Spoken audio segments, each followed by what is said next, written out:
અત્યારે હમણાં નવો કાયદો આવ્યો છે, ખાસ કરીને લેબર કાયદામાં ઘણા બધા સુધારા કર્યા છે. તો એ અનુસંધાને મજૂરોની શું પરિસ્થિતિ છે એ કવિયત્રી ટૂંકી કવિતામાં જણાવે છે.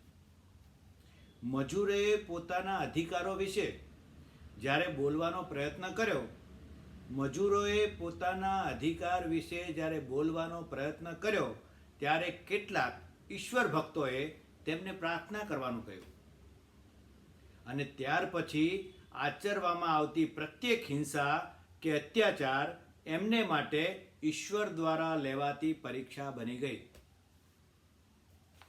જોરદાર જોરદાર.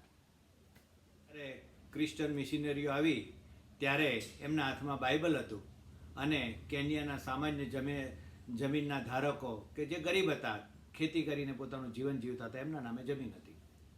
એ લોકો જ્યારે એમના દેશમાં આવ્યા ત્યારે એમને બાઇબલ બતાવીને એવું કીધું કે તમે પ્રાર્થના કરો. એટલે બધા લોકો પ્રાર્થના કરવા લાગ્યા, આંખો બંધ કરી દીધી, અને જ્યારે આંખો ખોલી ત્યારે એમના હાથમાં બાઇબલ હતું, અને જે બાઇબલ લઈને આવ્યા હતા એમના હાથમાં જમીનો એમના નામે થઈ ગઈ.